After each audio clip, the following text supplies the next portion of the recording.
बहुत समय पहले की बात है। रामपुर गांव में लोगों का ठंड से बुरा हाल था। इतनी कड़कती ठंड में लोगों का घर से निकलना मुश्किल हो गया था। बड़ी ही मुश्किल से लोग काम पर जा पाते और बच्चों का तो उससे भी ज्यादा बुरा हाल था। एक दिन की बात है जब चारों तरफ धुंध ही धुंध थी और कुछ भी नजर नहीं आ रहा था। चिंटू तो उस दिन स्कूल ही नहीं जाता क्योंकि ठंड की वजह से उसकी थोड़ी तबीयत भी खराब हो जाती है। चिंटू बेचारा ठंड से कांप रहा होता है और इतने कंबल डालने पर भी उसका कपकपाना बंद नहीं हो रहा होता। लक्ष्मी परेशान होकर सोच ही रही होती है कि इतने में बाहर से कबाड़ी वाले की आवाज आती है। कबाड़ी वाले, कबाड़ी वाले। कबाड़ी वाला आ गया।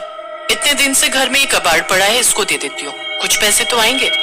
बस फिर लक्ष्मी घर में पड़े कबाड़ को ले जाकर कबाड़ी वाले को देने लगती है कि तभी उसकी नजर एक हीटर पर जाती है। हीटर बिल्कुल नया होता है। अरे ये तो एकदम नया हीटर लग रहा है, तुमको ये किसने कबाड़ में दे दिया? अरे बस ऐसा ही है बहन जी, कभी कभी बढ़िया सामान भी मिल जाता है। आपको ये खरीदना है तो बताओ, बस 200 रुपए में दे दूंगा। 200 रुपए? नहीं नहीं, 100 में देना है तो दो। जैसे तैसे करके लक्ष्मी उस हीटर को बस 100 रुपए में खरीद लेती है। वो जल्दी से प्लग लगाकर हीटर को चिंटू के पास रख देती है। हीटर के जलते ही उसमें से अजीब सी आवाज आती है। अरे ये अजीब सी कैसी आवाज आ रही है इस हीटर से? अरे माँ, ये पुराना है ना, तो शायद इसमें कोई खराबी हो। हाँ तुम सही बोल रहे हो, आवाज से हमें क्या करना, हमें तो बस इससे गर्माहट मिलती रहे वही काफी है। उस हीटर से इतनी गर्माहट आती है कि पूरा घर एकदम गर्म हो जाता है। चिंटू भी उस गर्माहट में एकदम मजे से सो जाता है। रात को जब महेश आता है तो लक्ष्मी उसे हीटर दिखाती है। महेश भी खुश हो जाता है। फिर तो सब लोग मजे से हीटर के पास बैठकर खाना खाते हैं। खाना खाकर सब सो जाते हैं। रात को काफी गर्मी हो जाती है, इसलिए वो हीटर को बंद करके सोते हैं। आधी रात को जब सब सो रहे होते हैं तब हीटर अपने आप चालू हो जाता है और उसमें से अजीब सी कराहने की आवाज आने लगती है। आवाज सुनकर चिंटू की आंख खुल जाती है। वो देखता है हीटर चालू पड़ा है। अरे ये हीटर तो माँ ने बंद किया था, फिर कैसे चालू हो गया?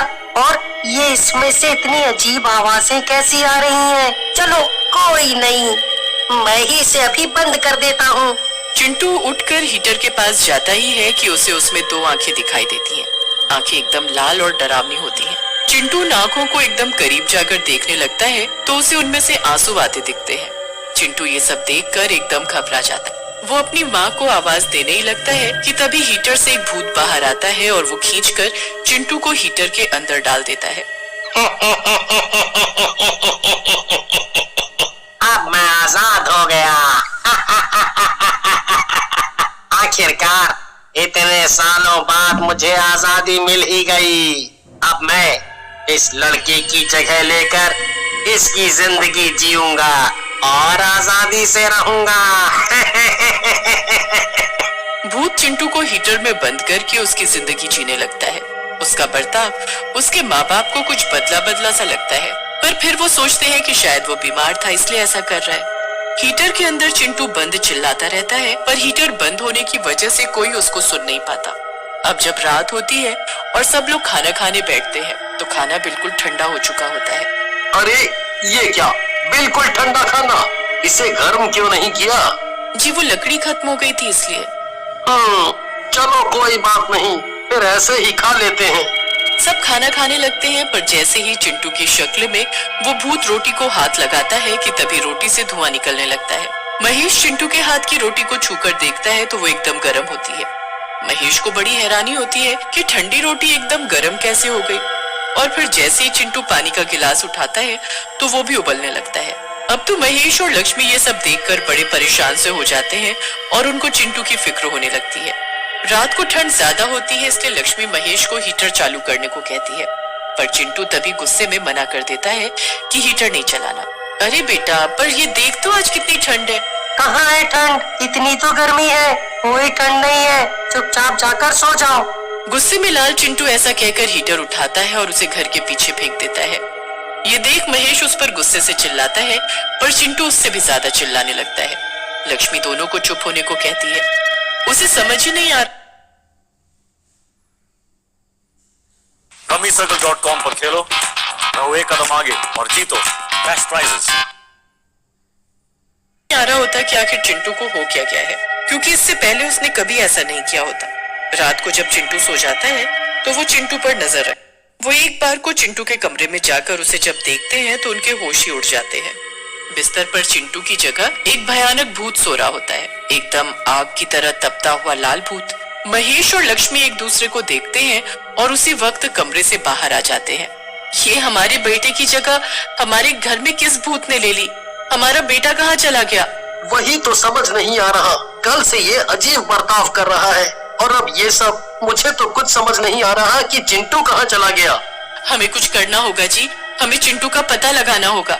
हाँ, और चिंटू कहाँ है ये बात इसी को पता होगी, क्योंकि इसी ने उसे गायब करके उसकी जगह ली है। माँ, बाबूजी, मैं यहाँ हूँ, मुझे कोई बाहर निकालो, यहाँ मेरा दम घुट रहा है।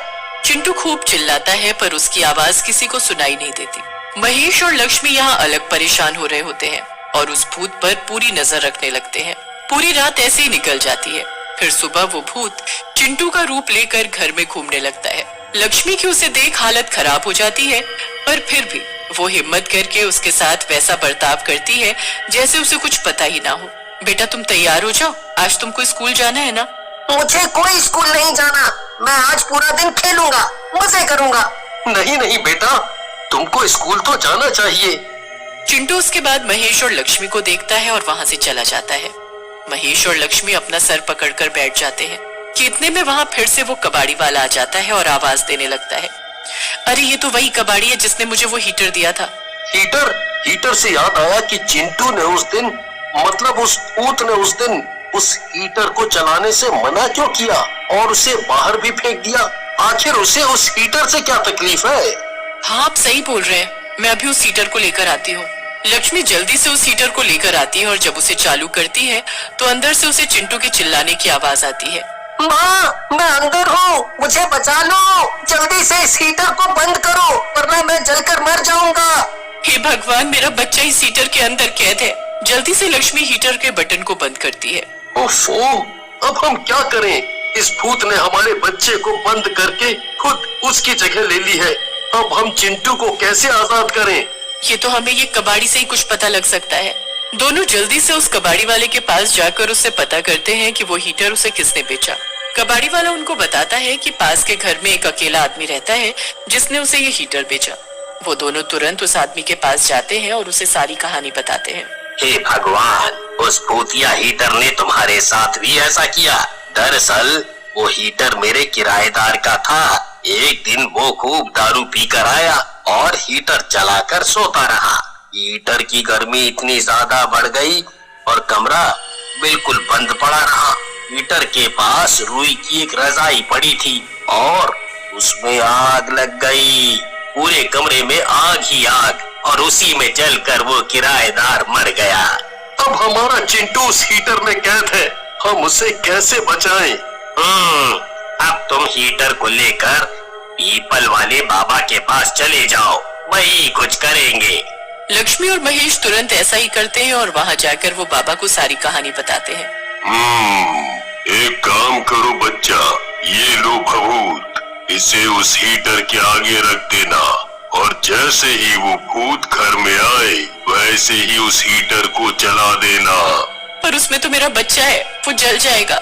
नहीं जलेगा, ये भभूत उसे जलने नहीं देगी, बस उस भूत को कैद करने में मदद करेगी। तुम बस इस भभूत को वहाँ रखना और हीटर जलाकर दूर खड़े हो जाना।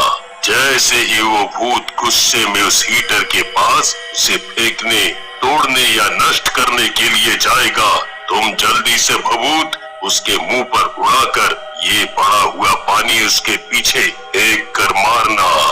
बस फिर लक्ष्मी और महेश बिल्कुल ऐसा ही करते हैं। जब भूत घर में आता है तो वो हीटर को देखकर गुस्से में लाल हो जाता है। उसके बाद जैसे ही लक्ष्मी उसे चालू करती है तो वो गुस्से में भूत का रूप ही ले लेता है।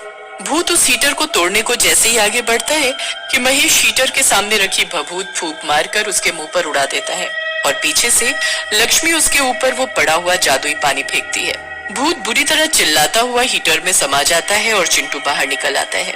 उसके बाद वो उस हीटर को उठाकर एक नदी में ले जाकर फेंक देते हैं। भूत अंदर ही चिल्लाता रह जाता है पर कभी उससे बाहर नहीं आ पाता।